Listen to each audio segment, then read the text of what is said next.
നേർമൊഴി. നേർമൊഴിയിൽ ഇന്ന് എഴുത്തുകാരനും മുൻ ചീഫ് സെക്രട്ടറിയുമായ ഡോക്ടർ വി.പി. ജോയിയുമായി റൂബി ബാബു നടത്തുന്ന അഭിമുഖം കേൾക്കാം.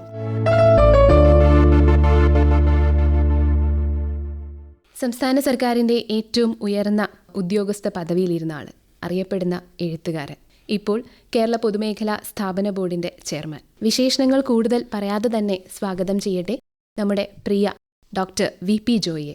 വളരെ നന്ദി. സാറിൻ്റെ ഒരു പഠന കാലയളവ് പരിശോധിക്കുമ്പോൾ ആദ്യം ഇലക്ട്രോണിക്സ് ആൻഡ് കമ്മ്യൂണിക്കേഷനിൽ ബിരുദം, MBA ബർമിംഗ്ഹാം യൂണിവേഴ്സിറ്റിയിൽ നിന്ന്, പിന്നീട് ഊർജ്ജ പഠനത്തിൽ ഡോക്ടറേറ്റ്. ഇങ്ങനെയൊരു വ്യത്യസ്തമായൊരു പഠന മേഖലയായിരുന്നു. എങ്ങനെയാണ് ഇങ്ങനെയൊക്കെ എത്തിച്ചേർന്നത്? സിവിൽ സർവീസ് രംഗം എന്ന് പറയുന്നത് തന്നെ പൊതുവെ ഒരു ജനറലിസ്റ്റ് എന്നാണ് പറയുന്നത്. പല മേഖലകളിലുള്ള അറിവ് ആവശ്യമുള്ളൊരു രംഗമാണ് ഇത്.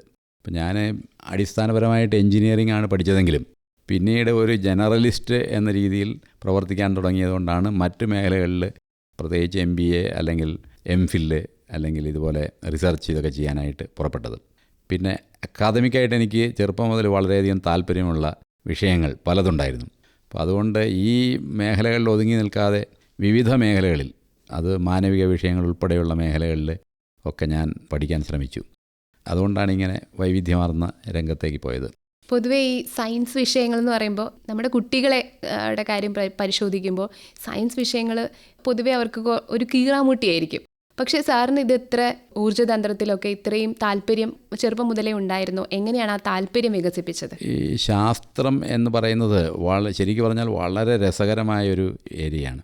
അത് വേണ്ട രീതിയിൽ കുട്ടികളിലേക്ക് പകർന്നു കൊടുത്താൽ ശാസ്ത്രവും സാഹിത്യവും അതൊരു പക്ഷേ നമ്മുടെ മനസ്സിൻ്റെ വികാസത്തിൻ്റെ രണ്ട് നെടും തൂണുകളാണ്. രണ്ടും പ്രത്യേക തരത്തിലുള്ള സത്യാന്വേഷണമാണ്. ശാസ്ത്രം എന്ന് പറയുന്നത് സത്യാന്വേഷണമാണ്, സത്യം കണ്ടുപിടിക്കാനുള്ള ഒരു പരിശ്രമമാണ്. ഈ സാഹിത്യം എന്ന് പറയുന്നതും അതുപോലെ തന്നെ സത്യാന്വേഷണം തന്നെയാണ്. പക്ഷേ സാഹിത്യം കൂടുതൽ മാനവിക തലങ്ങളിലുള്ള സത്യത്തെ അന്വേഷിക്കുമ്പോൾ ശാസ്ത്രം കൂടുതൽ ഭൗതികമായ സത്യത്തെ പിന്തുടരുന്നു എന്ന വ്യത്യാസമാണ് ഇത് തമ്മിലുള്ളത്. പക്ഷേ നമ്മുടെ ജീവിതത്തിൻ്റെ ഒരു ലക്ഷ്യമായിട്ട് തന്നെ അതൊരു തൊഴിലിന് വേണ്ടിയിട്ടുള്ള ലക്ഷ്യം മാത്രമല്ല വിദ്യാഭ്യാസം എന്നുള്ളത്.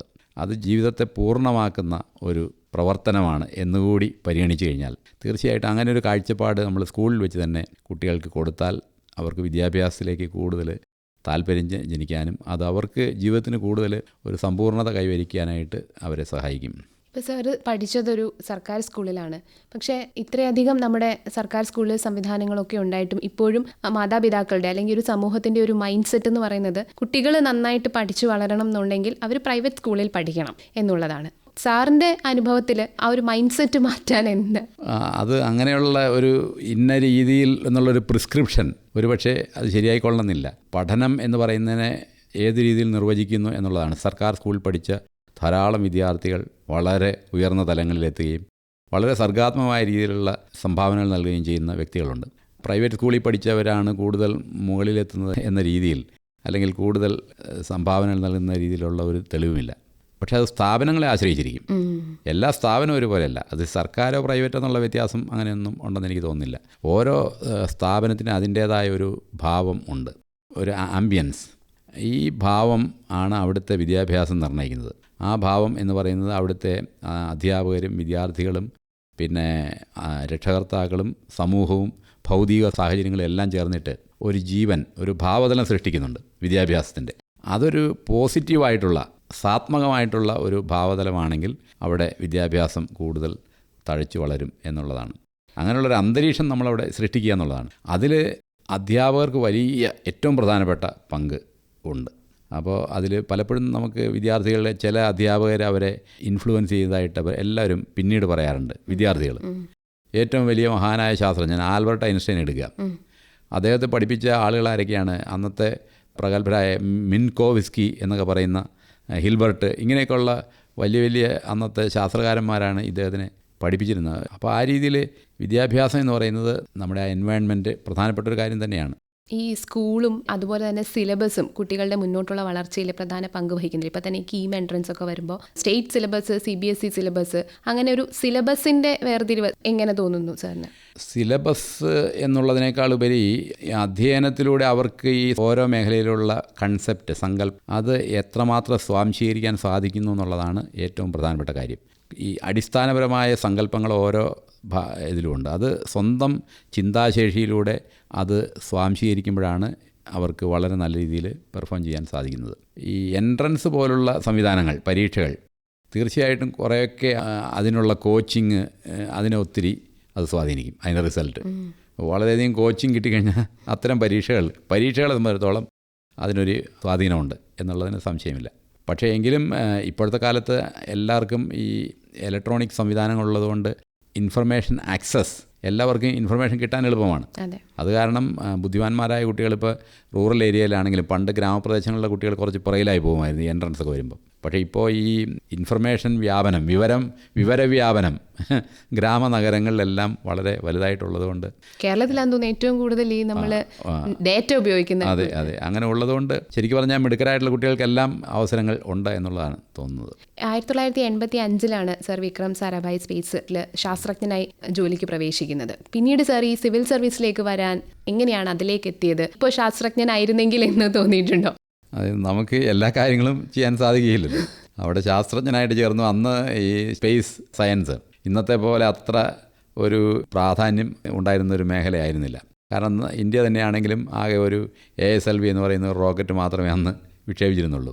അതിൽ PSLV എന്ന് പറയുന്ന റോക്കറ്റിൻ്റെ ഗൈഡൻസ് സംവിധാനത്തിലാണ് ഞാൻ അവിടെയാണ് ജോലി ചെയ്തത്. അപ്പോൾ ആ റോക്കറ്റിൻ്റെ ഗൈഡൻസിൻ്റെ സോഫ്റ്റ്വെയർ എഴുതാനായിട്ടുള്ളൊരു അവസരം എനിക്ക് അവിടെ വെച്ച് കിട്ടി. അപ്പോൾ അങ്ങനെ ആ മേഖലയിൽ ഞാൻ 2 വർഷം പ്രവർത്തിച്ചപ്പോഴാണ് IAS ലഭിച്ച് അവിടുന്ന് രാജിവെച്ച് പോയത്. അന്നത്തെ എൻ്റെ ഒരു ചിന്താഗതി, ഒന്ന് ഈ പല മേഖലകളിൽ ജനങ്ങളുമായിട്ട് കൂടുതൽ അടുത്തിടപഴകുന്ന ജോലി സിവിൽ സർവീസാണ് എന്നുള്ളത് കൊണ്ടും, പിന്നെ ഈ ശാസ്ത്രം എന്ന് പറയുന്നത് കുറച്ചുകൂടെ ഈ സമൂഹത്തിൽ നിന്ന് മാറി ഒരു ദന്തഗോപുരത്തിലിരുന്ന് ചെയ്യുന്ന ഒരു പ്രവർത്തനം പോലെ തോന്നിയത് കൊണ്ടും ഒക്കെയാണ് സിവിൽ സർവീസ് എഴുതാൻ കാരണം.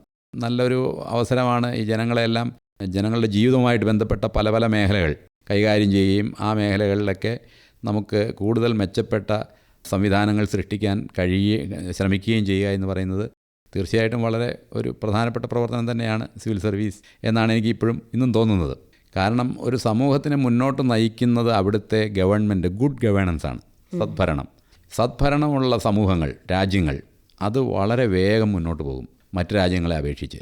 അപ്പോൾ ആ സദ്ഭരണമാണ് ആംബിയൻസ്, അന്തരീക്ഷം സൃഷ്ടിക്കുന്നത്. അവിടുത്തെ ആ മനുഷ്യശേഷി, ഇപ്പം നമുക്കൊക്കെ ഡെമോഗ്രാഫിക് ഡിവിഡൻഡ് വളരെയധികം ഉള്ള ഒരു രാജ്യമാണ് ഇന്ത്യ. അപ്പോൾ ഈ നമ്മുടെ 3-1 ആളുകൾ യുവാക്കന്മാരാണ്. ഏറ്റവും കൂടുതൽ ജനസംഖ്യയാണ്. 30 വയസ്സിൽ കൂടുതലുള്ളവരെല്ലാം ഇവിടെ ഇത്രയുള്ള ആളുകൾ വളരെ കൂടുതലാണ്. അപ്പോൾ ഈ ഡെമോഗ്രാഫിക് ഡിവിഡൻഡ് ഏറ്റവും കൂടുതലുള്ള ഈ രാജ്യത്തിൻ്റെ ആ ശേഷി ഉപയോഗപ്പെടുത്തുവാനുള്ള അന്തരീക്ഷം സൃഷ്ടിക്കുന്നത് ഭരണമാണ്, ഗവൺമെൻറ്റാണ്. അപ്പോൾ സദ്ഭരണം എന്ന് പറയുന്നത് ഇപ്പോഴും ഇന്ത്യ പോലുള്ള രാജ്യങ്ങൾക്ക് വളരെ വളരെ പ്രധാനമാണ്. എത്ര വേഗം നമ്മുടെ രാജ്യം മുന്നോട്ട് പോയി എല്ലാ സമസ്ത മേഖലകളിലും പുരോഗതി കൈവരിക്കുമെന്ന് നിശ്ചയിക്കുന്നത് ഈ സദ്ഭരണമാണ്. അതുകൊണ്ട് തന്നെ സിവിൽ സർവീസിന് എന്നും വലിയ പ്രാധാന്യമുണ്ട്. ഒരുപക്ഷെ രാജ്യം വികസിത രാജ്യമായി കഴിഞ്ഞാൽ കുറച്ച് പ്രാധാന്യം കുറഞ്ഞേക്കാം. പക്ഷേ വികസിത രാജ്യമാവുന്ന അതുവരെ സിവിൽ സർവീസ് ഈ ഇന്ത്യയിൽ വളരെ പ്രധാനപ്പെട്ട ഒരു പങ്ക് നിർവഹിക്കും എന്നതിന് സംശയമില്ല. സാറിൻ്റെ ആ ഒരു കാലഘട്ടത്തിൽ ആ ഒരു വീക്ഷണത്തോടു കൂടി സാർ വന്നു. പക്ഷേ ഇപ്പോൾ സിവിൽ സർവീസ് എന്ന് പറയുമ്പോൾ വളരെ സെലിബ്രേറ്റഡ് ആയിട്ടുള്ളൊരു മേഖലയായിട്ട് കണക്കാക്കി അതിൻ്റെ കോച്ചിങ്ങിന് തന്നെ ഒരുപാട് ഇൻസ്റ്റിറ്റ്യൂഷൻസ്. അപ്പോൾ ആ അന്നത്തെ പ്രിപ്പറേഷൻസും ഇന്നത്തെ കുട്ടികളുടെ ആ ഒരു ചോയ്സിൻ്റെ പ്രിപ്പറേഷൻസും ഒക്കെ വ്യത്യാസം എങ്ങനെയാണ്? സിവിൽ സർവീസിൽ ഇന്നത്തെ പോലെ അതും ഈ എൻട്രൻസ് പോലൊരു കോച്ചിങ് സിസ്റ്റത്തിൻ്റെ ഭാഗമായി മാറിയത് അതൊരു നല്ല പ്രവണതയാണ് എന്ന് തോന്നുന്നില്ല. കാരണം അത് പണ്ടും അതിൻ്റെയുള്ള ഇൻഫർമേഷനെല്ലാം അവൈലബിൾ ആക്കണം എന്നുള്ളത് ശരിയാണ്. പക്ഷെ എന്നാലും കോച്ചിങ്ങിനെ മാത്രം അടിസ്ഥാനപ്പെടുത്തി സിവിൽ സർവീസിൽ കടന്നുകൂടുന്നത് അതുകൊണ്ട് ഒരാളിൻ്റെ സ്വന്തമായ ചിന്താശേഷി എത്രമാത്രം വികസിക്കും, അല്ലെങ്കിൽ സിവിൽ സർവീസ് ലഭിക്കുന്നവരുടെ ആ ഗുണനിലവാരം അതുകൊണ്ട് മെച്ചപ്പെട്ടതായിരിക്കും എന്ന കാര്യമൊക്കെ കൂടുതൽ സംശയത്തിലാണ്. സാർ ഈ പറഞ്ഞ സദ്ഭരണത്തെ അത് ബാധിക്കില്ലേ ഇതുപോലെയുള്ള കുട്ടികൾ വന്ന്? കാരണം അവർ ഇങ്ങനെ നമ്മളൊരു ഹാച്ചറി പോലെ വന്ന് കഴിയുമ്പം ഈ ലക്ഷ്യബോധമില്ലാതെ വന്ന് കയറി സർവീസിൽ കയറുമ്പോൾ അതിൽ ഈ ഓരോ മേഖലയിലേക്ക് യുവാക്കന്മാർ, കുട്ടികൾ ചേരുന്നത് അതാത് മേഖലയിൽ അവർ കാണുന്ന അവസരങ്ങളും അവർക്ക് പ്രവർത്തിക്കാനുള്ള സ്വാതന്ത്ര്യവും മറ്റ് അന്തരീക്ഷമൊക്കെ നോക്കിയിട്ടാണ്. അപ്പോൾ ഓരോ കാലഘട്ടത്തിലും ഓരോ മേഖലയുടെ ആകർഷകത്വത്തിന് വ്യത്യാസം വരും. ഇപ്പോൾ ശാസ്ത്രത്തിന് ഉള്ള ആകർഷകത്വം, അല്ലെങ്കിൽ എൻജിനീയറിങ്, അല്ലെങ്കിൽ മറ്റു മേഖലകൾ, ഇതെല്ലാം മത്സരത്തിലാണ് നല്ല ഏറ്റവും ബെസ്റ്റ് ടാലൻറ്റിനെ കിട്ടാനായിട്ട്. അക്കൂട്ടത്തിൽ സിവിൽ സർവീസും മത്സരിക്കുന്നു എന്നുള്ളതേ ഉള്ളൂ. ആ മത്സരം എന്ന് പറയുന്നത് ഈ ജോലിയുടെ നേച്ചർ മാത്രമല്ല, മൊത്തത്തിലുള്ള അന്തരീക്ഷം എങ്ങനെയാണ്, ഈ മേഖലയിൽ നമുക്ക് ക്രിയാത്മകമായിട്ട് പ്രവർത്തിക്കാനായിട്ട് സാധിക്കുമോ, ഈ മേഖലയിൽ പ്രവർത്തിക്കുമ്പോൾ നമുക്ക് തൊഴിൽ ചെയ്യുമ്പോഴുള്ള ഒരു സംതൃപ്തി ലഭിക്കുമോ, അതുപോലെ മറ്റ് തരത്തിൽ എങ്ങനെയാണ്, എന്തെല്ലാം ഈ മേഖലയുടെ ഒരു അട്രാക്റ്റീവായിട്ടുള്ള കാര്യങ്ങൾ എന്തൊക്കെയാണ്, ഇതാണ് ഈ യുവാക്കളെ ഇതിലേക്ക് ആകർഷിക്കുന്നത്.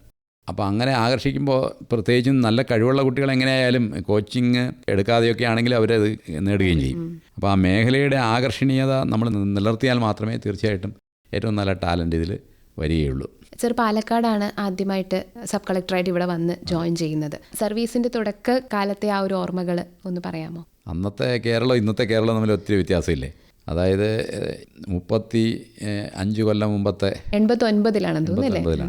അപ്പോൾ 35 കൊല്ലം മുമ്പത്തെ കേരളമാണ് ഞാൻ സർവീസ് തുടങ്ങിയപ്പോൾ. അന്ന് കേരളം ഇതിനേക്കാളും കുറച്ച് വളരെയധികം കൂടുതൽ ഗ്രാമീണമാണ്. പ്രത്യേകിച്ച് വിവര സാങ്കേതിക വിദ്യ കൊണ്ടുവന്ന വളരെ വലിയ മാറ്റം അന്ന് കേരളത്തിൽ ഉണ്ടായിരുന്നില്ല. ഈ ഗവേണൻസ് ഒന്നും അന്ന് ചിന്തിച്ചില്ല. ഈ ഗവേണൻസ് ഒക്കെ വളരെ തീരെ കാര്യമായിട്ട് ഒട്ടും തന്നെ ഉണ്ടായിരുന്നില്ല. അപ്പോൾ അത്തരത്തിലുള്ള ഒരു കാലഘട്ടമാണ്. പക്ഷേ എന്നാലും അന്നും കേരളം ഈ വിദ്യാഭ്യാസ രംഗത്ത് അല്ലെങ്കിൽ മനുഷ്യ വിഭവശേഷി മെച്ചപ്പെടുത്തുന്ന രംഗങ്ങളിൽ വളരെ പ്രത്യേകം ശ്രദ്ധ കൊടുക്കുകയും നല്ല പ്രവർത്തനം അതിനു വേണ്ടിയിട്ട് കാഴ്ചവെക്കുകയും ഒക്കെ ചെയ്തിട്ടുണ്ട്.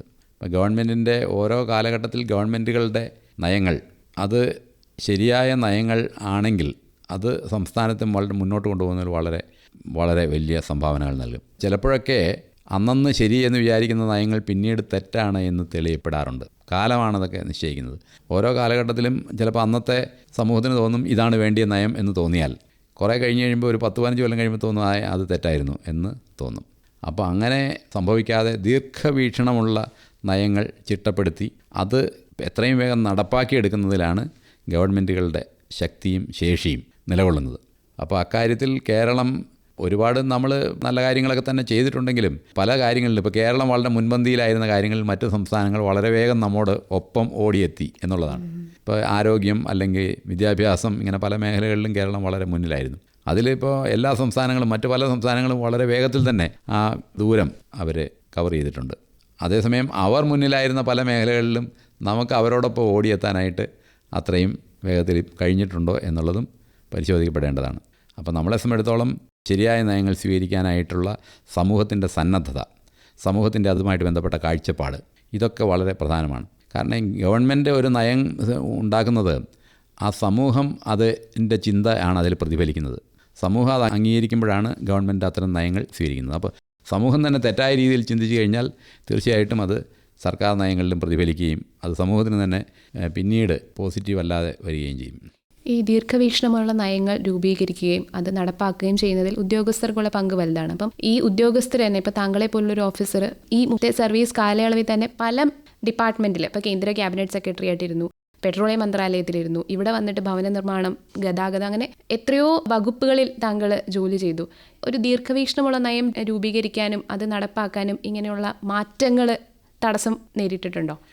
ഈ നയങ്ങൾ ഒരു സംസ്ഥാനത്തിന് അല്ലെങ്കിൽ ഒരു മേഖലയിൽ വരുന്ന കാര്യങ്ങളിലും എന്താണ് പോസിറ്റീവായിട്ടുള്ള കാര്യങ്ങൾ എന്ന രീതിയിലുള്ള പ്രപ്പോസൽ, പദ്ധതികൾ, അങ്ങനെയുള്ള നിർദ്ദേശങ്ങൾ നൽകുവാൻ സിവിൽ സർവീസ് ഉദ്യോഗസ്ഥന്മാർക്ക് സാധിക്കും.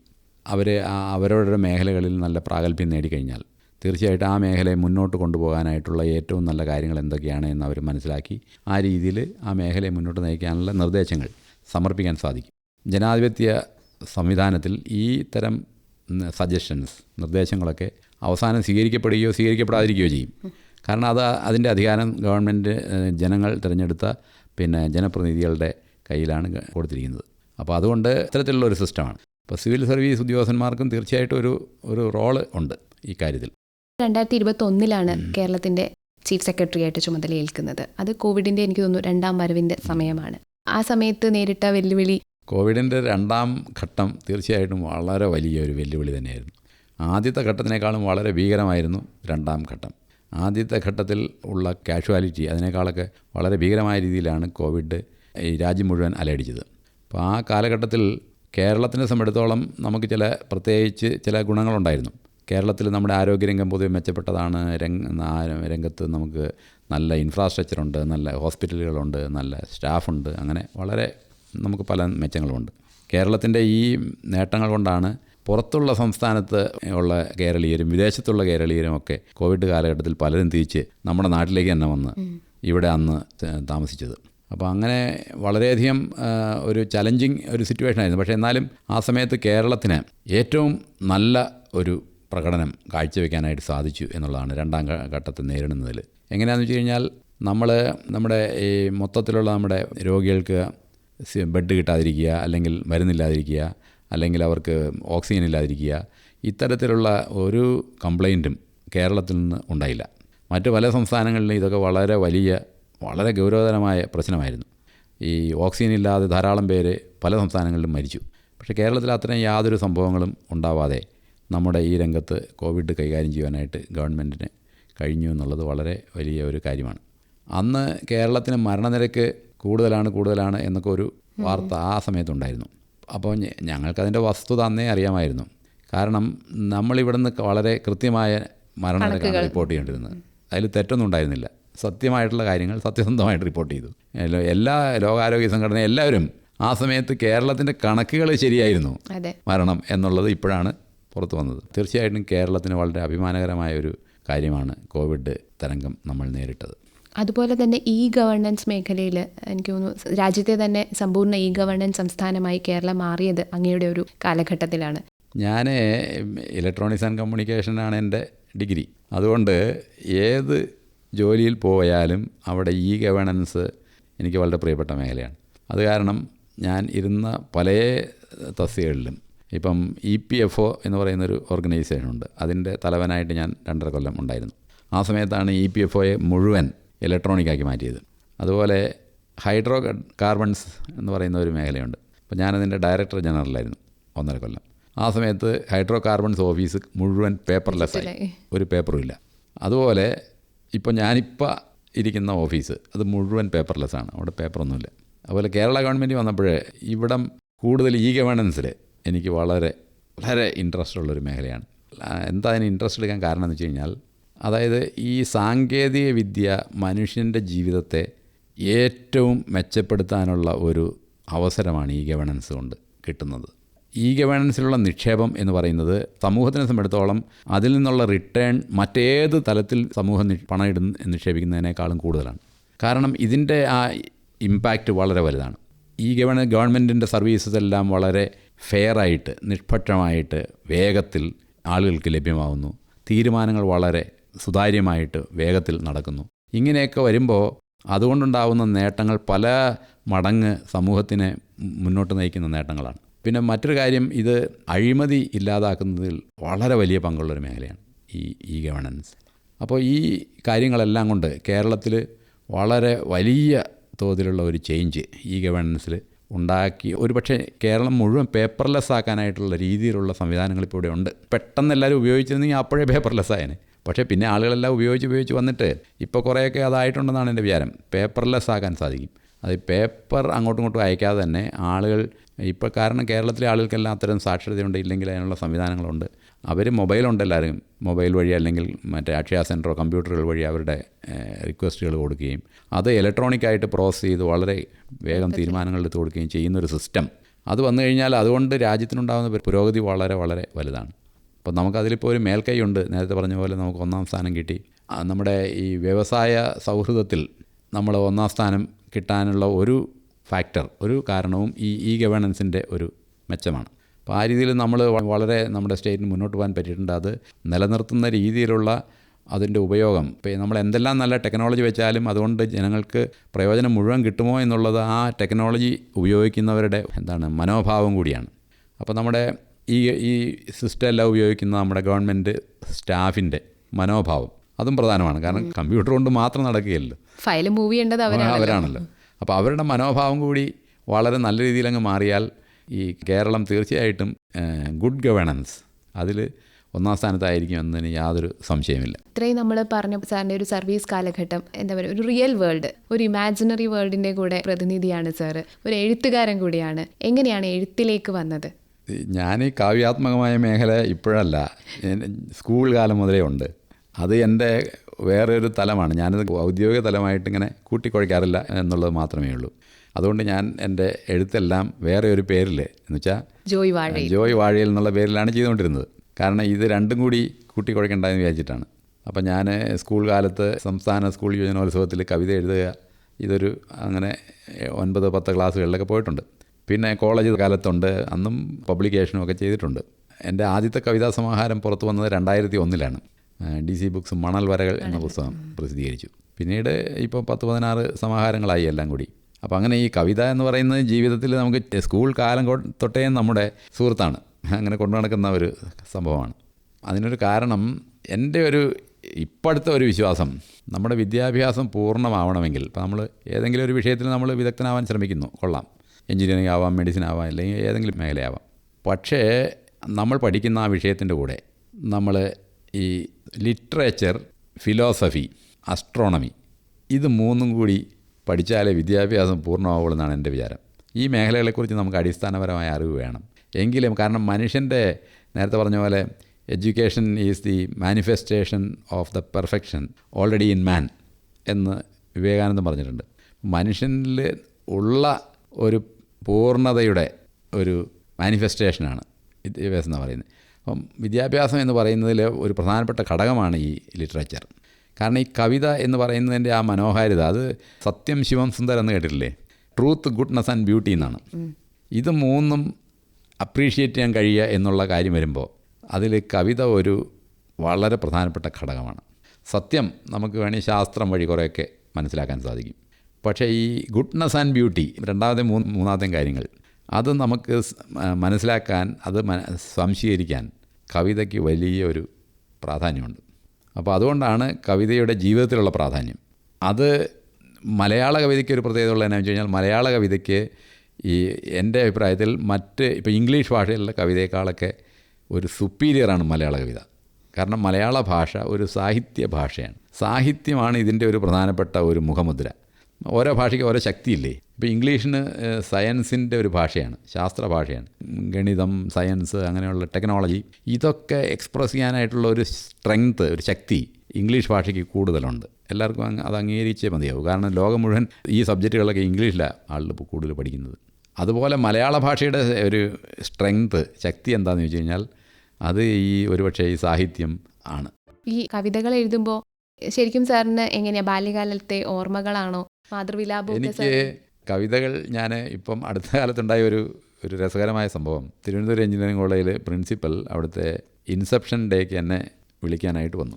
ഞാൻ അവിടെ പൂർവ്വ വിദ്യാർത്ഥിയാണല്ലോ. അപ്പോൾ അദ്ദേഹം ക്ഷണിക്കാൻ വന്നപ്പോൾ അദ്ദേഹം എൻ്റെ ഒരു നോട്ട് ബുക്കുമായിട്ടാണ് വന്നത്.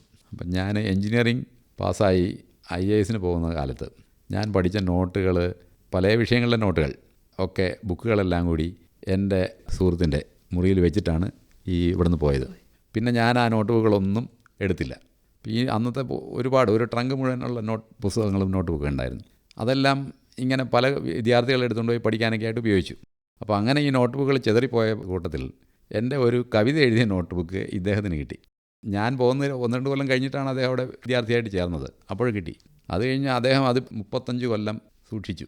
അത് കഴിഞ്ഞ് ഇപ്പോൾ 2 ആഴ്ച മുമ്പ് എനിക്ക് കൊണ്ടുതന്നു അന്നത്തെ നോട്ട് ബുക്ക്. അപ്പോൾ ഞാൻ നോക്കിയപ്പം എഞ്ചിനീയറിംഗ് കോളേജ് കാലത്ത് എഴുതിയ പല കവിതകളുമാണ്. അതൊക്കെ കൈമോശം വന്ന കവിതകളാണ്. അപ്പോൾ അതിലൊരെണ്ണം ഞാൻ ഇപ്പോൾ ചൊല്ലിച്ച് യൂട്യൂബിൽ കഴിഞ്ഞ ആഴ്ച ഇട്ടു. വിട എന്നാണ് ആ കവിതയുടെ പേര്. ഇവിടെ ഈ വാഴ്വിൻ നികുഞ്ചത്തിലുണ്മയിൽ ഉരുകിയൊന്നായൊരന്നാത്മബന്ധങ്ങളെ, ഹൃദയരാഗങ്ങളെ, നിമിഷങ്ങളിൽ വിരിഞ്ഞിതൾ പോയി കൊഴിഞ്ഞൊരൻ മോഹസൂനങ്ങളെ, നാദവർഷങ്ങളെ, 100 കിനാക്കളിൽ നൂൽക്കസവിട്ട കഥാനുഗാനങ്ങളെ, സപ്തവർണ്ണങ്ങളെ, ഹൃത്തിന്റെ യൂഷര തപ്തഭൂവിൽ പെയ്ത കണ്ണീർ കണങ്ങളെ, ആത്മാർത്ഥതയുടെ ഹൃസ്പന്ദനങ്ങളെ, ആത്മഹർഷത്തിന്റെ ദീപാഞ്ജലങ്ങളെ, അവസാനമിവിടെ വഴിപിരിയുന്നു നാം, ആദ്യമായിവിടെ വഴിപിരിയുന്നു നാം. പിന്നിട്ട പാതയിൽ ചിതറിയ പൂക്കളും മോഹഭംഗങ്ങളിലിടറിയ തേങ്ങലും നിമിഷങ്ങളിൽ നാം മനസ്സിലൊളിപ്പിച്ച നിറമയിൽ പീലിയും ഇടയിടച്ചിന്നിയ നിർമ്മല മന്ദഹാസത്തിൻ തിളക്കവും നിഴലായൊടുങ്ങിയ സംഭാവ്യതകളും ഭൂതകാലത്തിൻ്റെ പട്ടടകത്തവേ ഭൂരിതാപത്തിലുതിർന്നൊരശ്രുക്കളും പറയാത്ത വാക്കിൻ്റെ മൗനദാഹങ്ങളും അറിയാത്ത ജീവിതാഘാത ദുഃഖങ്ങളും വിരിയാത്തൊരുന്മതൻ ഭാവരേണുക്കളും ചൊരിയാത്ത ഭാവുകപ്പൂക്കളും പേറി ഇന്നവസാനമിവിടെ വഴിപിരിയുന്നു നാം. ആദ്യമായിവിടെ വഴിപിരിയുന്നു നാം.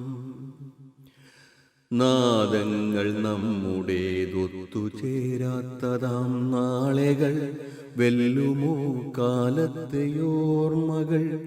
ശോകമുപ്പായി കലർന്നാകിലും വാഴ്വിതിൽ ദാഹനീരേകിയതാർന്ന മുക്കിന്നലെ മാഞ്ഞ പുലരിതൻ കണ്ണുനീർത്തുള്ളിയോ വേർപിരിവിന്നേർത്ത ഗദ്ഗതമോ മനസ്സുള്ളിലൊരുക്കിയ കൽപ്പനാ സൗധത്തിൽ വെള്ളിടിയായ യാഥാർത്ഥ്യമോ സൗഹൃദത്തുമ്പികൾ തൻ ചിറകറ്റു പിടഞ്ഞതോ മാമ്പൂക്കളാശകൾ പോലെ കൊഴിഞ്ഞൊരു മുറ്റമോ ഭൂതകാല സ്മൃതികൾ ഹൃത്തിലാളിയ നാളുകൾ തൻ നൊമ്പരങ്ങളോ ഗതകാലമേകിയ കയ്പുനീരിനും ആ പെരുവഴിക്കെട്ടിലെ ദാഹജലത്തിനും മുഗ്ധ സൗഹാർദ്ദ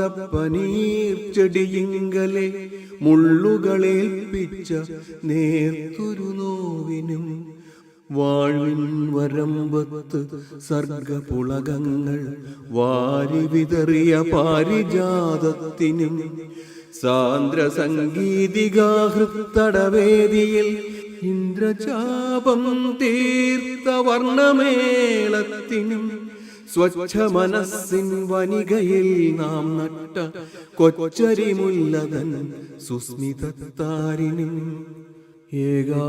ഏകാന്തതകളിൽ പാതിരാപ്പൂവിൻ്റെ മൗനമാവാഹിച്ചൊരാ മണിക്കാറ്റിനും എല്ലാറ്റിനും പിന്നെ എല്ലാവർക്കും ഇന്നു നാം മാനസം തിങ്ങിയ നന്ദി പറയുക.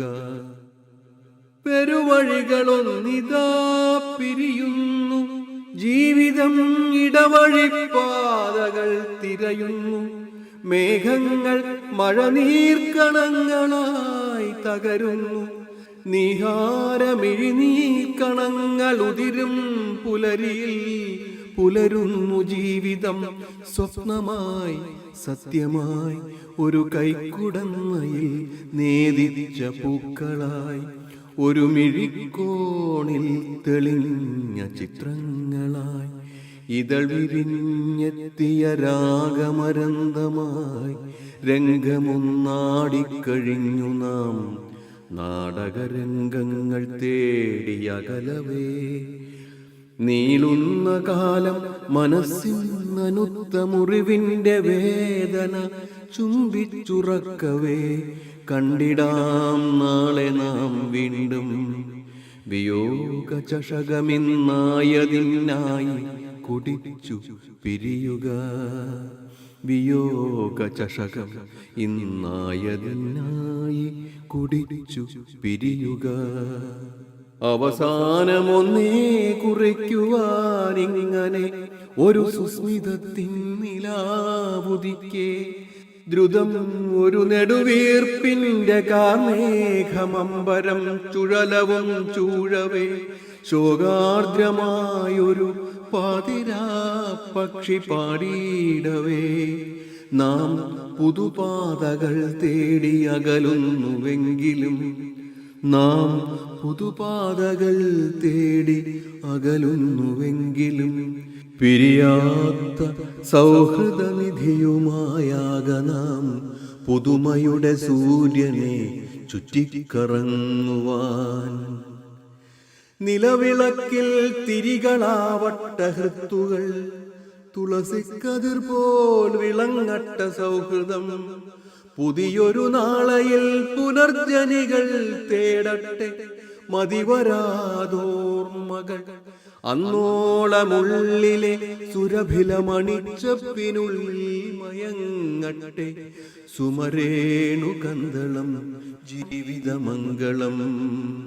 അന്നോളമുള്ളിലെ സുരഭിലമണിച്ചപ്പിനുള്ളിൽ മയങ്ങട്ടെ സുമരേണുകന്തളം ജീവിതമംഗളം. അപ്പോൾ ഈ കവിത എന്ന് പറയുന്നത് അതങ്ങ് നഷ്ടപ്പെടാമായിരുന്നു ഈ കവിതകളെല്ലാം. പക്ഷേ ഇതുപോലുള്ള സംഗതികൾ അതിൻ്റേതായ ഒരു കാലാവസ്ഥ വന്നു കഴിഞ്ഞാൽ അത് വീണ്ടും മുളച്ചു വരുന്ന ഒരു കാര്യങ്ങളാണ്. അപ്പോൾ അതിന് ഒരു വലിയ പ്രാധാന്യം എന്താണെന്ന് വെച്ച് കഴിഞ്ഞാൽ നമ്മൾ ഈ വിദ്യാർത്ഥികളെ കവിത അതുപോലുള്ള സർഗാത്മക രംഗവുമായിട്ട് പരിചയപ്പെടുത്തിയാൽ, കവിത മാത്രമാണെന്നില്ല, കഥയോ നോവലോ അതുമല്ലെങ്കിൽ പെയിൻറ്റിങ്ങോ അതുമല്ലെങ്കിൽ എന്തെങ്കിലും കല, സംഗീതം, ഇങ്ങനെ സർഗാത്മക രംഗത്തിലേക്ക് അവർക്കൊരു കാഴ്ചപ്പാട് കിട്ടിയാൽ അവർക്ക് നശീകരണമായ രംഗത്തേക്ക് പോകാനായിട്ട് തോന്നുകയില്ല. ഇപ്പോൾ നമ്മൾ വിദ്യാലയങ്ങളിലെല്ലാം വലിയ പ്രശ്നം എന്താ? മയക്കുമരുന്ന്, പിന്നെ മറ്റു തരത്തിലുള്ള സംഘർഷം, വയലൻസ്, ഹിംസ, വെറുപ്പ്, വിദ്വേഷം, ഇതൊക്കെ വളരെ നെഗറ്റീവായിട്ടുള്ള പ്രവണതകളല്ലേ ഒരു സമൂഹത്തിൽ. അത് സ്കൂളിലോ കോളേജുകളിലൊന്നും ഇതുണ്ടാവാനേ പാടുള്ളതല്ല. അപ്പോൾ ഇത്തരം പ്രവണതകളെ എങ്ങനെ നമുക്ക് ഇല്ലാതെയാക്കാൻ സാധിക്കും? അതിനുള്ള മാർഗമാണ് ഈ സർഗാത്മകത. അപ്പോൾ ഇത് നമ്മൾ അവരെ പരിചയപ്പെടുത്തിയാൽ മനുഷ്യന് ഇങ്ങനെ ഒരു തലമുണ്ട്, മനുഷ്യ ജീവിതത്തിന് ഇങ്ങനെ ഒരു ലക്ഷ്യമുണ്ട്, സർഗാത്മകതയുടെ ഒരു ക്രിയേറ്റിവിറ്റിയുടെ ഒരു തലമുണ്ട് എന്ന് മനസ്സിലാക്കിയാൽ തീർച്ചയായിട്ടും അവർക്ക് അവരുടെ ഭാവന അതിൽ വളരുകയും അവർ കൂടുതൽ ഫലവത്തായ രീതിയിൽ പ്രവർത്തിക്കുകയും ചെയ്യും എന്നുള്ളതാണ്. അതുകൊണ്ടാണ് ആൽബർട്ട് ഐൻസ്റ്റൈൻ അവരടുത്ത് പറഞ്ഞിട്ടുണ്ട്, imagination is more important than knowledge എന്ന്. അറിവിനേക്കാളും പ്രധാനമാണ് ഭാവന എന്നാണ് അദ്ദേഹം പറയുന്നത്. കാരണം ഭാവന എന്ന് പറയുന്ന ശേഷി അത് മനുഷ്യന് അതാണ് സൃഷ്ടിപരത. അപ്പോൾ ആ സൃഷ്ടിക്കാനുള്ള നമ്മുടെ കഴിവിനെ നമ്മൾ ഉദ്ദീപിപ്പിക്കുക എന്നതാണ് സാഹിത്യത്തിൻ്റെ, കവിതയുടെയൊക്കെ ലക്ഷ്യം. അതുകൊണ്ട് തീർച്ചയായിട്ടും പഠന വിഷയങ്ങളിൽ അറിവ് നേടുക എന്നത് വളരെ പ്രധാനപ്പെട്ട കാര്യം തന്നെയാണ്. അതുപോലെ തന്നെ ഭാവന ഉദ്ദീപിപ്പിക്കുന്ന കവിത പോലുള്ള കാര്യങ്ങൾ വിദ്യാർത്ഥികൾ പരിചയപ്പെടേണ്ടത് വളരെ ആവശ്യമാണ്. ഇപ്പോഴത്തെ ഈ ഒരു വിദ്യാഭ്യാസം ശരിക്കും ഭാവനയെ തച്ചുടയ്ക്കുന്നത് ആണെന്ന് തോന്നിയിട്ടുണ്ടോ? അതായത് ഇപ്പോഴത്തെ വിദ്യാഭ്യാസം നോളജിനാണ് കൂടുതൽ പ്രാധാന്യം കൊടുക്കുന്നത്. അതായത് നമ്മൾ ഈ എന്തെങ്കിലും കാര്യങ്ങൾ പഠിക്കുവാനും അത് ഓർമ്മിക്കുവാനും എത്ര സമയം എടുക്കുന്നു ആലോചിക്കുക. പഠിക്കുന്ന സമയത്ത് ഏറ്റവും കുറഞ്ഞ അത്രയെങ്കിലും സമയം നമ്മൾ ചിന്തിക്കുവാനും ഭാവന ഉപയോഗിക്കുവാനും ഉപയോഗിക്കണം. ഇത് രണ്ടും തുല്യമായിരിക്കണം ഏറ്റവും കുറഞ്ഞത്. അത് പഴയ ഒരു കാര്യങ്ങൾ നമ്മൾ വായിക്കുന്നു, പല പ്രാവശ്യം വായിക്കുന്നു, എഴുതുന്നു, പഠിക്കുന്നു, അങ്ങനെയൊക്കെ ചെയ്യുന്നു, ഓർമ്മിക്കാൻ ശ്രമിക്കുന്നു. അതിനൊക്കെ കുറേ സമയം നല്ലതാണ്. കാരണം ഒരു പ്ലാറ്റ്ഫോമിൽ നിന്നുകൊണ്ട് നമുക്ക് മുമ്പ് പോയവരുടെ തോളിൽ കയറി നിന്നേ എനിക്ക് മുന്നോട്ട് നോക്കാൻ കഴിഞ്ഞതുകൊണ്ടാണ് ഞാൻ ചെയ്തതെല്ലാം എനിക്ക് ചെയ്യാൻ കഴിഞ്ഞത് എന്ന് ഐസക് ന്യൂട്ടൺ പറഞ്ഞിട്ടുണ്ട്. അപ്പം നമുക്ക് മുന്നോട്ട് നോക്കണം, അതിന് വേണ്ടിയിട്ട് ചെയ്യണം. പക്ഷേ നമ്മൾ അതിൽ കുടുങ്ങിക്കിടക്കാൻ പാടില്ല. അത് പഠിക്കാനായിട്ട് എത്ര സമയം ചിലവാക്കുന്നു അത്രയും സമയം തന്നെ നമ്മുടെ ഭാവന ഉദ്ദീപിപ്പിക്കാൻ, പുതിയ കാര്യങ്ങളെക്കുറിച്ച് ചിന്തിക്കാൻ, ചിന്താശേഷി വർദ്ധിപ്പിക്കാനുള്ള പ്രവർത്തനങ്ങൾ നമ്മൾ സജ്ജീകരിക്കണം. ആ കാര്യത്തിൽ ഇപ്പോഴത്തെ വിദ്യാഭ്യാസ സമ്പ്രദായത്തിൽ പോരായ്മകളുണ്ട് എന്നാണ് എനിക്ക് തോന്നുന്നത്. ചിന്തിക്കാനുള്ള നേരം പോലും കുട്ടികൾക്ക് കിട്ടുന്നില്ല എന്നുള്ളതാണ്. കാരണം അവർക്ക് അത്രമാത്രം കാര്യങ്ങൾ വായിക്കാനും പഠിക്കാനും ഓർമ്മിക്കാനും ഉണ്ട്. അതെ അതെ. പിന്നെ അതിൻ്റെ ഇടയ്ക്ക് ചിന്തിക്കുക, ഭാവനയൊക്കെ അവർക്ക് സമയം കാണുന്നില്ല. അത് അവരിലെ ഭാവനയെ ശുഷ്കിപ്പിക്കും. അതെ. അക്കിത്തം ഒരു കവിതയിൽ എഴുതിയിട്ടുണ്ട്, ഇതാ വിളർത്തുപോയി ബാലമനസ്സിൻ ശോണഭാവന ആനന്ദ തുഹിനം വറ്റി ജ്ഞാനമാം വെയിലുദിക്കവേ എന്ന്. അതായത് ബാലമനസ്സിൻ്റെ, കുട്ടികളുടെ മനസ്സിൻ്റെ ശോണമായ ഭാവന വിളർത്തുപോയി. കാരണം എന്താണ്? ജ്ഞാനത്തിൻ്റെ വെയിൽ, അതിൽ ആനന്ദത്തിൻ്റെ തുഹിനം, മഞ്ഞുതുള്ളികൾ വറ്റിപ്പോയി. ജ്ഞാനത്തിൻ്റെ വെയിലടിച്ചിട്ട് ആനന്ദത്തിൻ്റെ മഞ്ഞുതുള്ളികൾ വറ്റിപ്പോയപ്പോൾ ബാലമനസ്സിൻ്റെ ശോണഭാവന വിളർത്തുപോയി എന്ന്. അപ്പം ജ്ഞാനം ഒരു വെയിലായിട്ട് അടുപ്പിച്ച് നമ്മൾ ഈ ഭാവനയെ തളർത്താൻ പാടില്ല എന്നുള്ളതാണ്. ഇപ്പോൾ സാറിൻ്റെ എഴുത്തിലേക്ക് തിരിച്ചു വന്നാൽ, സാർ കവിത മാത്രമല്ല നോവലും എഴുതിയിട്ടുണ്ട്. ഏതാണ് കൂടുതൽ ഇഷ്ടം? കവിതയാണ് എൻ്റെ മേഖല. ഞാൻ നോവൽ 2 എഴുതി. പക്ഷേ ഞാൻ കവിത 16 പുസ്തകം പബ്ലിഷ് ചെയ്തിട്ടുണ്ട്. സമാഹാരങ്ങളും ഖണ്ഡകാവ്യങ്ങളും ഒക്കെ ആയിട്ട്. പിന്നെ ട്രാൻസ്ലേഷൻ വേറെ 4 എണ്ണം വേറെയുണ്ട്. അപ്പോൾ അങ്ങനെ 10, 20, 22, 21 എണ്ണമെങ്കിലും കവിതാരംഗത്തുണ്ട്. അപ്പോൾ കാരണം എനിക്ക് മലയാള കവിതയോടാണ് ഏറ്റവും താല്പര്യം ഉള്ള എൻ്റെ. കാരണം അതൊരു വളരെ മനോഹരമായ, ഞാൻ നേരത്തെ പറഞ്ഞ പോലെ ഈ സത്യം ശിവം സുന്ദരം എന്ന് പറയുന്ന അതിൻ്റെ ഒരു മൂർത്തിമത് ഭാവമായിട്ട് ഞാൻ കാണുന്നതാണ് മലയാള കവിത. അതുകൊണ്ടാണ് എനിക്കതിനോടൊരു സ്നേഹം. കാരണം ആ കവിത, മലയാള ഭാഷ എന്ന് പറയുന്ന സാഹിത്യ ഭാഷയിൽ കവിത എക്സ്പ്രസ് ചെയ്യുമ്പോൾ അതിൻ്റെ ഭംഗി വളരെയധികം വർദ്ധിക്കുന്നു എന്നാണ് എനിക്ക് തോന്നുന്നത്. മറ്റു ഭാഷകളിലുള്ള കവിതയെ ഞാൻ നോക്കുമ്പോൾ എനിക്ക് അത്രയും ഭംഗി കാണാൻ പറ്റുന്നില്ല. ചിലപ്പോൾ അതെൻ്റെ കുഴപ്പമായിരിക്കും, ഞാൻ പറയുന്നില്ല. അതാത് ഭാഷക്കാർ നോക്കുമ്പോൾ അവർക്ക് കാണാൻ പറ്റുന്നുണ്ടാവും. പക്ഷേ എന്നെ സംബന്ധിച്ചിടത്തോളം മലയാള ഭാഷയിലുള്ള കവിതയിലാണ് എനിക്ക് ഈ സത്യം ശിവം സുന്ദരത്തിൻ്റെ യഥാർത്ഥ ഭാവം, ഈ രസഭാവധ്വനി, ഇവയാണ് കവിത എന്ന് പറയാറുണ്ട്. രസം, ഭാവം, ധ്വനി, ഇത് മൂന്നുമാണ് കവിതയിൽ ഏറ്റവും കൂടുതൽ നമുക്ക് കാണാൻ സാധിക്കുക. അത് തിളങ്ങുമ്പോഴാണ് യഥാർത്ഥ കവിത വരുന്നത്, രസഭാവധ്വനി. അപ്പോൾ സത്യം ശിവം സുന്ദരം ഇവ ഉണ്ടാക്കുന്ന രസഭാവധ്വനികൾ നമുക്ക് ഏറ്റവും ഭംഗിയായിട്ട് കാണണമെങ്കിൽ മലയാളത്തിലെ കവിതകൾ നോക്കണം എന്നാണ് എനിക്ക്. ഈ ആധുനിക കവിതകളിൽ സാർക്കിത് കാണാൻ പറ്റുന്നു? ഈ ആധുനികത എന്ന് പറയുന്നത് ശരിക്കും പറഞ്ഞാൽ അതിനെക്കുറിച്ച് ആളുകൾ യഥാർത്ഥമായിട്ട് മനസ്സിലാക്കുന്നില്ല എന്നാണ് എൻ്റെ ഒരു പ്രശ്നം. 2 കാര്യമുണ്ട്. ഒന്ന്, ആധുനികതയ്ക്കല്ല പ്രാധാന്യം, മാനവികതയ്ക്കാണ്. മനുഷ്യരാണ്. അപ്പം മനുഷ്യൻ്റെ മനസ്സാണ് കവിതയിൽ വരുന്നത്. അപ്പം മനുഷ്യൻ്റെ മനസ്സാണ് മാനവികത. അതാണ് കവിതയിൽ പ്രധാനപ്പെട്ട കാര്യം. ആധുനികത എന്ന് പറയുമ്പോൾ എന്തോ ഒരു സമയമാണ് അതിൽ വരുന്നത്, ഇപ്പോഴത്തെ അല്ലേ പഴയത്. ശരിക്കും പറഞ്ഞാൽ ആധുനികത സമയത്തിലല്ല. ഞാൻ പറയുന്നത് ക്ലോക്കിൻ്റെ സൂചിയല്ല ആധുനികത നിശ്ചയിക്കുന്നത്. ചിലപ്പോൾ നിങ്ങൾ 3 നൂറ്റാണ്ട് മുമ്പ് എഴുതിയൊരു കവിത വളരെ ആധുനികമായിരിക്കും. അതിൻ്റെ പ്രമേയം നോക്കണം, അതിൽ കാര്യങ്ങൾ എഴുതിയിരിക്കുന്നത് നോക്കണം. പൂന്താനത്തിൻ്റെ ജ്ഞാനപ്പാന, അത് ആധുനികമാണോ? ഏറ്റവും ആധുനിക കവിതയാണത്. കാരണം മാനവികതയുണ്ടതിൽ. അപ്പോൾ എവിടെയാണ് മാനവികത പരിലസിക്കുന്നത്, അവിടെയാണ് ആധുനികത. അത് സമയം ക്ലോക്ക് നോക്കി നിശ്ചയിക്കേണ്ടതല്ല. ഏറ്റവും ആധുനികം എന്ന് വെച്ചാൽ ഇന്നാണല്ലോ. ഇന്ന് ഒരു സംഗതി പ്രത്യക്ഷപ്പെടുന്നു, അത് തീരെ കൊള്ളരുതാത്തൊരു കാര്യമാണ് എന്നുണ്ടെങ്കിൽ അത് ആധുനികം എന്ന് പറയാൻ പറ്റുമോ? അതില്ല. അത് സമയമായിട്ടൊന്നും ബന്ധമുള്ള കാര്യമല്ല. അപ്പോൾ ആളുകൾ ഇതൊക്കെ തെറ്റിദ്ധരിക്കുന്നു. ആധുനികത എന്ന് പറയുന്നത് രൂപമല്ല. രൂപം ആധുനികം എന്ന് പറയാൻ പറ്റുകയില്ല. നമ്മൾ ഏതെങ്കിലും പ്രത്യേക രൂപം പറഞ്ഞിട്ട് ഈ രൂപത്തിൽ എഴുതുന്നതല്ല ആധുനികം, അങ്ങനെ പറയാൻ പറ്റില്ല. കാരണം കവിത എന്ന് പറയുന്നത് ശരിക്കും പറഞ്ഞാൽ രൂപത്തെക്കാൾ ഉപരി രസഭാവധ്വനികളാണ് കവിത. രൂപം എന്തുമാവാം, അതിന് പ്രാധാന്യം രണ്ടാമതാണ്. പക്ഷേ രസഭാവധ്വനികൾക്ക് വേണ്ടിയിട്ടാണ് മനുഷ്യർ ഈ കവിത ഓരോ രൂപം സ്വീകരിക്കുന്നത് തന്നെ. എന്ത് രസം, എന്ത് ഭാവം, എന്ത് ധ്വനി, ഇത് കവിതയിൽ ആവിഷ്കരിക്കേണ്ടത് എന്നതനുസരിച്ച് ഉള്ള രൂപം അത് സ്വീകരിക്കുന്നു എന്നേ ഉള്ളൂ. അപ്പോൾ നമ്മൾ ആവിഷ്കരിക്കേണ്ടത് എന്താണ് എന്നുള്ളതാണ് പ്രധാനം. അതിനുള്ള രൂപം അത് ചിലപ്പോൾ ഗദ്യരൂപമാവാം, ചിലപ്പോൾ അത് വൃത്തബദ്ധമായ പദ്യരൂപമാകാം, ചിലപ്പോൾ ഗാനമാകാം, ചിലപ്പോൾ താളമുള്ളതാകാം. എന്ത് രൂപം അതിന് സ്വീകരിക്കാം. അവിടെയൊന്നും ഒരു റെസ്ട്രിക്ഷൻ പറയാൻ പറ്റുകയില്ല. ആവിഷ്കാരം, മാനവികതയുടെ ആവിഷ്കാരമാണ് പ്രധാനം. അപ്പോൾ ഇത് മനസ്സിലാക്കിയിട്ട് വേണം ഇതിനെ നമുക്ക് സമീപിക്കാൻ. സാർ പറഞ്ഞ ഈ മാനവികത, ഈ റാപ്പ് മ്യൂസിക് ഇപ്പോൾ വരുന്നുണ്ടല്ലോ, അങ്ങനെ പാട്ട്, മറ്റ് ഇഷ്ടങ്ങളുണ്ടോ? എനിക്ക് വളരെ ഇതുപോലെ, അതായത് കവിത, ശാസ്ത്രം, എനിക്കിപ്പോഴും ശാസ്ത്രം വലിയ പ്രിയപ്പെട്ടതാണ്, പ്രത്യേകിച്ച് ഫിസിക്സ്. കാരണം അത് ശരിക്കും സത്യാന്വേഷണമാണ്. ഞാൻ സത്യാന്വേഷണത്തിൻ്റെ 2 മേഖലകൾ പഠിച്ചിരിക്കുന്ന, ഒന്ന് ഫിലോസഫി, തത്വശാസ്ത്രവും, മറ്റത് ഫിസിക്സുമാണ്. അതുകൊണ്ട് ഞാൻ ഇപ്പോൾ ഒരു ഊർജ്ജതന്ത്രത്തിലൊരു ചെറിയ ഒരു ഗവേഷണ പ്രബന്ധം ഇങ്ങനെ എഴുതുന്ന പരിശ്രമത്തിലാണ്. അത് വളരെ രസകരമാണ്. അത് യഥാർത്ഥത്തിൽ പ്യുവർ ട്രൂത്തിൻ്റെ ഒരു അന്വേഷണമാണ്. അത് കഴിഞ്ഞാൽ പിന്നെ ഉള്ള ഏരിയ ഈ കവിത, അങ്ങനെയുള്ള കാര്യങ്ങളൊക്കെയാണ്. മറ്റു മേഖലകൾ കുഴപ്പമൊന്നുമില്ല, പക്ഷേ എല്ലാ മേഖലയും നമുക്ക് ചെയ്യാൻ പറ്റുകയല്ലോ. സാർ 14 ഉപനിഷത്തുകൾ ശരിക്കും മലയാളത്തിൽ ശ്ലോകരൂപത്തിലേക്ക് എടുത്ത്, അപ്പോൾ ഈ തത്വശാസ്ത്രപരമായിട്ടുള്ള സാറിൻ്റെ ഒരു വീക്ഷണം ഈ ഉപനിഷത്തുകൾ പരിഭാഷ ചെയ്തപ്പോൾ എങ്ങനെയാണ്? തത്വശാസ്ത്രം എന്ന് പറയുന്നത് സത്യാന്വേഷണമാണ്. ശാസ്ത്രം, തത്വശാസ്ത്രം, ഇത് 2 തലത്തിലുള്ള തത്വാന്വേഷണമാണ്. ശാസ്ത്രം ഭൗതികമായ തത്വാന്വേഷണമാണ്. ഈ തത്വശാസ്ത്രം എന്ന് പറയും സത്യം അന്വേഷിക്കുന്നു. പക്ഷേ അത് വെറും ഭൗതികമാവണമെന്നില്ല. കൂടുതലും മനുഷ്യൻ്റെ മെറ്റഫിസിക്സ് എന്നാണ് പറയുന്നത്. അപ്പോൾ വേറൊരു തലത്തിൽ, വേറൊരു രീതിയിൽ സത്യം അന്വേഷിക്കുന്നതാണ്.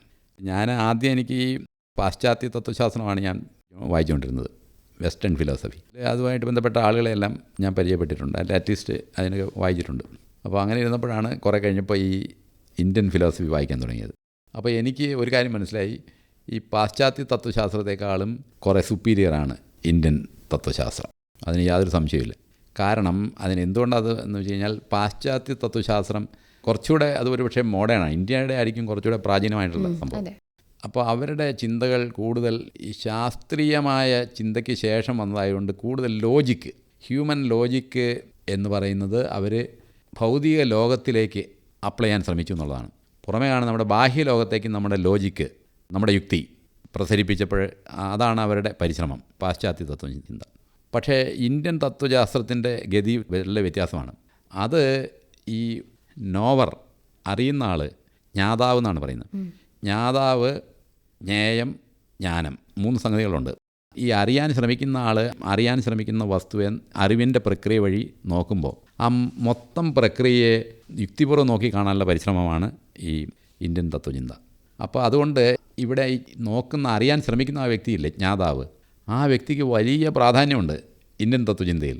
കാരണം നമ്മുടെ മനസ്സിലോട്ടാണ് ടോർച്ച് അടിക്കുന്നത്, ഈ അറിയാൻ നോക്കുന്ന ആളിലേക്കാണ് കൂടുതൽ ടോർച്ച് അടിക്കുന്നത്. അതെ, തത്വമസി എന്ന് തന്നെയാണല്ലോ നമ്മളെപ്പോഴും.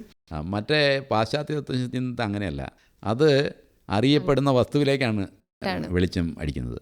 അപ്പോൾ അങ്ങനെ വലിയൊരു വ്യത്യാസമുണ്ട്. അപ്പം അതുകൊണ്ട് മാത്രമല്ല, അതുകൊണ്ട് വളരെ വലിയ ഇൻസൈറ്റ്, ഉൾക്കാഴ്ചകൾ ഉള്ള ഒരു മേഖലയാണ് ഇന്ത്യൻ തത്വചിന്ത. ആ ഉൾക്കാഴ്ചകൾ അടങ്ങിയിരിക്കുന്ന പുസ്തകങ്ങളാണ് ഈ ഉപനിഷത്തുകൾ. അപ്പം ശരിക്കും പറഞ്ഞാൽ ഈ ഉപനിഷത്തുകൾ എന്ന് പറയുന്നത് നമ്മുടെ ഈ കാഴ്ചപ്പാട്, ഈ സത്യത്തെക്കുറിച്ചുള്ള ഒരു കാഴ്ചപ്പാടിനെ സമ്പൂർണ്ണമാക്കുവാൻ വളരെ അത്യാവശ്യമായിട്ടുള്ളൊരു കാര്യമാണ്. അല്ലെങ്കിൽ നമ്മളൊരു കൂടുതൽ ഭാഗികമായ കാഴ്ചപ്പാടേ നമുക്ക് കിട്ടുള്ളൂ. ശാസ്ത്രം പഠിച്ചാൽ പോലും ശാസ്ത്രത്തിൻ്റെ കാഴ്ചപ്പാടിനെ കുറച്ചുകൂടെ പൂർണ്ണമാക്കാൻ ഉള്ള ഒരു പ്രവർത്തനം ഉപനിഷത്തുകളിൽ, ആ കാഴ്ചപ്പാട് കിട്ടാൻ ഉപനിഷത്തുകൾ ഉപകരിക്കും. അതുകൊണ്ടാണ് ഞാൻ ഉപനിഷത്തുകളെല്ലാം തർജ്ജമ ചെയ്യാൻ തുടങ്ങിയത്. സാറിൻ്റെ ജീവിത വീക്ഷണത്തിൽ മാറ്റങ്ങൾ ഒരുപാട് വന്നുവോ അതിനുശേഷം, ഈ മേഖലയിൽ കൂടുതൽ അറിഞ്ഞതിന് ശേഷം? നമ്മളുടെ അറിവനുസരിച്ച് നമ്മൾ ഈ എന്ത് നോക്കിയാലും, ലോകത്തിനെ കാണുക അല്ലെങ്കിൽ സമൂഹത്തെ കാണുക, എന്ത് കാര്യത്തെ നോക്കുന്നതും നമ്മുടെ അതുവരെയുള്ള ഒരു നമ്മുടെ അറിവിൻ്റെ ഒരു ബാക്ക്ഗ്രൗണ്ട് ഇന്നുകൊണ്ടാണ്. അപ്പോൾ ഞാനിപ്പോൾ ഒരു കാര്യം പുതുതായിട്ട് മനസ്സിലാക്കുന്നു, ഉപനിഷത്തുകൾ മനസ്സിലാക്കി. അത് കഴിഞ്ഞ് ഞാൻ എല്ലാ കാര്യങ്ങളും നോക്കുന്നത് പഴയ മാതിരി ആയിരിക്കില്ല, വ്യത്യാസം ഉണ്ടാകും. ഇങ്ങനെയാണ് നമ്മളുടെ അറിവിൻ്റെ പോക്ക്. ഇപ്പോൾ ഞാൻ ഫിസിക്സ് ശരിക്കും മനസ്സിലാക്കിയിട്ടുണ്ട് എന്ന് വെച്ചോളൂ. അപ്പോൾ അതിനുശേഷം ഞാൻ കാര്യങ്ങൾ നോക്കുമ്പോൾ എനിക്ക് എൻ്റെ ആ നോട്ടത്തിൽ വ്യത്യാസം വരും, എങ്ങനെയാണ് കാണുന്നതെന്നുള്ളത്. ഫിസിക്സ് നന്നായിട്ട് പഠിച്ച ഒരാൾ ഈ ടേബിൾ നോക്കുന്നതും ഈ ഫിസിക്സ് അറിയാത്ത ഒരാൾ ഈ ടേബിൾ നോക്കുന്നതും തമ്മിൽ കാഴ്ച വ്യത്യാസമാണ്. രണ്ടും ഒരു കാഴ്ചയല്ല. ഈ ടേബിള് രണ്ടുപേരും രണ്ട് രീതിയിലാണ് കാണുന്നത്. അങ്ങനെ ഓരോ അറിവും നമുക്കൊരു പുതിയ കാഴ്ചപ്പാട് തരും. അങ്ങനെ വരുമ്പോൾ ഈ ഇന്ത്യൻ ഫിലോസഫി, നമ്മുടെ ഫിലോസഫി, തത്വശാസ്ത്രം ഒരു പുതിയ കാഴ്ചപ്പാട് തരുന്ന ഒരു സംഗതിയാണ്. അതല്ലെങ്കിൽ നമ്മുടെ കാഴ്ചപ്പാടിനെ കുറച്ച് മാറ്റുന്ന ഒരു പ്രവർത്തനം ചെയ്യും. ഈ റിട്ടയർമെൻറ്റിന് ശേഷം ഇങ്ങനെയുള്ള പ്രവർത്തനങ്ങൾ സാറ് ഒരുപാട് ഏർപ്പെട്ടിട്ടുണ്ടാവും അല്ലേ? കാരണം സാഹിത്യത്തിലേക്ക് ഇപ്പോൾ പറഞ്ഞു പ്രബന്ധം എഴുതുന്നു. അതെ, ഞാൻ അതിനുശേഷം പുസ്തകങ്ങൾ പബ്ലിഷ് ചെയ്തിട്ടുണ്ട്. അതിനുശേഷം ഒരു പുസ്തകം തർജ്ജമ ചെയ്തു. ഇതിനിടയ്ക്ക് സാറിന് എസ് കെ പൊറ്റക്കാട് അവാർഡ് അതൊക്കെ ലഭിച്ചു. അപ്പോൾ ഈ പുരസ്കാരങ്ങൾ കിട്ടുമ്പോൾ എഴുത്തിൽ കൂടുതൽ എന്തെങ്കിലും മിനുക്കുപണികൾ വീണ്ടും വേണം എന്ന് തോന്നിയിട്ടുണ്ടോ? പുരസ്കാരങ്ങൾക്ക് ഒരേ ഒരു പ്രാധാന്യമേ ഉള്ളൂ. എന്താണെന്ന് വെച്ച് കഴിഞ്ഞാൽ ഈ നമ്മുടെ പുസ്തകങ്ങൾ അത് വായിക്കാൻ ചിലപ്പോൾ ആളുകളെ പ്രേരിപ്പിച്ചേക്കാം, അതുമാത്രമേ അതിന് പ്രാധാന്യമുള്ളൂ. പുരസ്കാരങ്ങൾ എഴുത്തുകാരനിൽ മാറ്റങ്ങൾ വരുത്തുന്നില്ല അല്ലേ? എൻ്റെ അഭിപ്രായത്തിൽ യാതൊരു ഒരു അർത്ഥവുമില്ല. ഈ ജനങ്ങൾ പക്ഷേ പുരസ്കാരങ്ങൾ മാത്രം നോക്കി പുസ്തകങ്ങൾ വായിക്കുന്നതിലും അർത്ഥം ഉണ്ടാവണമെന്നില്ല. പക്ഷേ വളരെ നല്ല രീതിയിൽ നൽകപ്പെടുന്ന പുരസ്കാരങ്ങളുണ്ടെങ്കിൽ അതുകൊണ്ട് ഈ പുസ്തകങ്ങൾ വായിക്കാൻ ആരെങ്കിലും അത് പ്രേരിപ്പിച്ചാൽ അതാണ് അതിൻ്റെ ഒരു ഗുണമായിട്ട് ഞാൻ കാണുന്നത്. അതല്ലാതെ വേറെ എന്തെങ്കിലും ഗുണം അതിനുണ്ടെന്ന് എനിക്ക് തോന്നുന്നില്ല. ഇനി മനസ്സിൽ എഴുതി തീരാൻ ഇപ്പോൾ എഴുതിക്കൊണ്ടിരിക്കുന്ന അല്ലെങ്കിൽ എഴുതാൻ ആഗ്രഹിക്കുന്ന വിഷയങ്ങൾ? ഒരുപാട് കാര്യങ്ങൾ എഴുതാൻ ഉണ്ട് എന്നാണ് എനിക്ക് എപ്പോഴും തോന്നുന്നത്. പക്ഷേ അങ്ങനെ മനസ്സിലുള്ള കാര്യങ്ങളെല്ലാം എഴുതാൻ അത്രയും സ്പീഡിലുള്ള പ്രയത്നിക്കാനുള്ള ശേഷി എനിക്ക് ഇല്ല. അതുകൊണ്ടാണ്, അല്ലെങ്കിൽ ഞാൻ വളരെയധികം ഇപ്പോൾ തന്നെ എഴുതിയാനേ. അതിനുമാത്രം കാര്യങ്ങൾ എഴുതാനുണ്ട്. പലപ്പോഴും ഓരോ ആശയങ്ങൾ മനസ്സിൽ വരും, ചെയ്യണമെന്ന് തോന്നും, പിന്നെ അത് മറന്നു പോകും. അത് കഴിയുമ്പോൾ വേറൊരു ആശയം വരും. അങ്ങനെയാണ് പോകുന്നത്. കുടുംബത്തെക്കുറിച്ചൊക്കെ ഒന്ന് പറയാമോ? എൻ്റെ വൈഫ്, ഭാര്യ ഷീജ ജോയ്, 2 മക്കളുണ്ട്. ഒരു മോനും മോളും. അവരവരുടെ മേഖലകളിലാണ്. മോൻ എൻജിനീയറിംഗ് ആണ്, മകൾ ഡോക്ടറാണ്. അങ്ങനെ പോകുന്നു. സ്നേഹമില്ലെന്നാകിൽ നിഷ്ഫല ജന്മം നീയും എന്ന് സാറിൻ്റെ ഒരു വരികളാണ്. ജീവിതം പൂർണ്ണമാക്കണമെങ്കിൽ, സഫലമാക്കണമെങ്കിൽ എന്തൊക്കെ വേണം എന്നാണ് അനുഭവത്തിൻ്റെ വെളിച്ചത്തിൽ സാറിന് പറയാനുള്ളത്? ജീവിതം എന്ന് പറയുന്നതേ അത് വളരെ ഒരു ആപേക്ഷികമായൊരു പ്രക്രിയയാണ്. അതായത് ഓരോ വ്യക്തിക്കും ജീവിതം ഓരോ രീതിയിലാണ്. നമ്മുടെ ഓരോരുത്തരുടെയും മനസ്സ് ഓരോ രീതിയിലല്ലേ സൃഷ്ടിക്കപ്പെട്ടിരിക്കുന്നത്. മനുഷ്യൻ തമ്മിൽ വളരെ വലിയ വ്യത്യാസങ്ങളുണ്ട്. അപ്പോൾ അതുകൊണ്ട് കുറേയൊക്കെ ഇത് പൊതുവായ ഒരു പ്രിൻസിപ്പിൾ, ഒരു നിയമം, ഇതാണ് ജീവിതം പൂർണ്ണമാകുക, ഇങ്ങനെയാണ് എന്നൊന്നും പറയാൻ പറ്റുകയില്ല. ഓരോ വ്യക്തികൾക്കും അവരുടേതായ വാസനകൾ, അവരുടേതായ താല്പര്യങ്ങൾ, ഇതെല്ലാം വെച്ചുകൊണ്ട് പോസിറ്റീവായിട്ട് സമീപിച്ചു കഴിഞ്ഞാൽ തീർച്ചയായിട്ടും ജീവിതത്തിൽ ഒരു വിജയം കൈവരിക്കാനായിട്ട് സാധിക്കും. ആ വിജയം എന്ന് പറയുന്നത് അവർക്ക് എന്ത് ചെയ്യാൻ കഴിയുന്നു എന്നതിനെ കൊണ്ട് നിർവചിക്കണം. അതാണ് വേണ്ടത്. ഇപ്പോൾ സമയമില്ല എന്ന് പറയുന്ന കുട്ടികളുടെ മുന്നിൽ സാറിൻ്റെ ജീവിതം ഒരു പാഠമാണ്. തിരക്കേറിയ ജീവിതത്തിലും സാറിൻ്റെ ഇഷ്ടങ്ങൾക്ക് വേണ്ടി സമയം കണ്ടെത്തിയിട്ടുണ്ട്. സാറിൻ്റെ കർമ്മമേഖല എത്രത്തോളം തിരക്കാണെങ്കിലും സാർ അതിനെല്ലാം സമയം കണ്ടെത്തിയിട്ടുണ്ട്. അപ്പം നാളത്തെ കുട്ടികൾക്ക് വേണ്ടിയിട്ട് സാറിന് അവരോട് എന്താണ് ഒരു ടൈം മാനേജ്മെൻറ്റിൻ്റെ ഇതിൽ പറയാനുള്ളത്? ഞാൻ ഡൽഹിയിൽ പ്രവർത്തിച്ചുകൊണ്ടിരുന്നപ്പോൾ എനിക്ക് ഏറ്റവും ആദരണീയനായ, ഏറ്റവും സ്നേഹമുള്ള ഒരു വ്യക്തി, അദ്ദേഹത്തിൻ്റെ പേര് ഓംചേരി NN പിള്ള എന്നാണ്. അദ്ദേഹം വലിയൊരു നാടകകൃത്തും വളരെ വലിയൊരു മനുഷ്യനും ഒക്കെയാണ്. അദ്ദേഹം അടുത്ത കാലത്താണ് മരിച്ചത്. ഞങ്ങൾ വളരെ അടുപ്പത്തിലായിരുന്നു. അപ്പോൾ അദ്ദേഹത്തിൻ്റെ മേശപ്പുറത്ത് ഒരു 4 വരി കവിത ഇംഗ്ലീഷിലെ ഉള്ളത് അദ്ദേഹം തർജ്ജമ ചെയ്ത് വെച്ചിട്ടുണ്ട്. എല്ലാ ദിവസവും രാവിലെ ഈ 4 വരി കേട്ടിട്ടാണ് അദ്ദേഹം ദിവസം ആരംഭിക്കുന്നത് എന്നോട് പറഞ്ഞിട്ടുണ്ട്. ഈ 4 വരി എന്താണെന്നറിയാം? ജോലി തീർക്കുക വേഗം, സമയം പോയി, സൂര്യൻ ചാഞ്ഞു പശ്ചിമദിക്കിൽ, രാവു വന്നെത്താറായി, വിശ്രമിക്കുവാനിനി നേരമില്ലെല്ലാം തീർത്തു വയ്ക്കുക, പണി ബാക്കിയാകൊല പോകുന്നേരം. ഇതാണ് അദ്ദേഹത്തിൻ്റെ ജീവിതത്തിൻ്റെ മുദ്രാവാക്യം എന്ന് എന്നോട് പറഞ്ഞിട്ടുണ്ട്. അദ്ദേഹം 100 വയസ്സ് വരെ ജീവിച്ചാണ് മരിച്ചത്. ഉത്തരവായി ശരിക്കും അല്ലേ? അപ്പോൾ ഈ രീതിയിലാണ് എനിക്ക് ഈ പുതിയ തലമുറയോട് പറയാനുള്ളത്. ഇത് ഈ പറഞ്ഞ 4 വരിയിലെ കാര്യങ്ങളാണ്. അതായത് ഈ സമയം എന്ന് പറയുന്നതിന് പോലെ വിലപ്പെട്ട മറ്റൊരു കാര്യമില്ല. അത് പലപ്പോഴും നമ്മൾ അതിൻ്റെ ആ വില മനസ്സിലാക്കാനായിട്ട് താമസിക്കുന്നു. അപ്പോഴേക്കും സമയം നമ്മുടെ കയ്യിൽ നിന്ന് ചോർന്നു പോകുന്നു. ഇത് എല്ലാവരും ജീവിതത്തിൽ അനുഭവിക്കുന്ന ഒരു പ്രശ്നമാണ്. അപ്പോൾ അതുകൊണ്ട് ഈ സമയത്തിൻ്റെ വില കുറച്ച് നേരത്തെ മനസ്സിലാക്കുക, അതിനെ സാത്മകമായിട്ട് പോസിറ്റീവായിട്ട് ഉപയോഗിക്കാനായിട്ട് ശ്രദ്ധിക്കുക.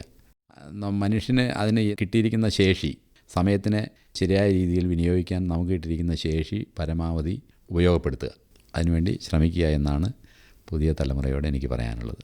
അവരവരുടെ കഴിവിനനുസരിച്ച്. പുതിയ തലമുറ ഈ വാക്കുകൾ കേട്ട് ഉദ്ബോധരാവട്ടെ, അതുപോലെ അവർ ആ രീതിയിൽ പ്രവർത്തിക്കട്ടെ. ഇത്രയും നേരം സമ്പന്നമായ അനുഭവങ്ങൾ കൊണ്ട് നല്ലൊരു വെളിച്ചം തന്ന, ഇനിയും ആഗ്രഹങ്ങൾ ബാക്കിയുണ്ടെന്നാണ് സാർ പറഞ്ഞത്, എഴുതാൻ ഒരുപാട് ബാക്കിയുണ്ട് എന്ന് പറഞ്ഞ ആ എഴുത്തെല്ലാം സഫലമാകട്ടെ. സാറിൻ്റെ മുന്നോട്ടുള്ള ജീവിതത്തിൽ എല്ലാവിധ ആശംസകൾ നേർന്നുകൊണ്ട് നിർത്തട്ടെ. ആകാശവാണിയുടെ നേർമൊഴി പരിപാടിയിലേക്ക് വന്നതിൽ ഒരുപാട് നന്ദി. നമസ്കാരം. എഴുത്തുകാരനും മുൻ ചീഫ് സെക്രട്ടറിയുമായ ഡോക്ടർ VP ജോയിയുമായി റൂബി ബാബു നടത്തിയ അഭിമുഖമാണ് നേർമൊഴിയിൽ ഇതുവരെ കേട്ടത്.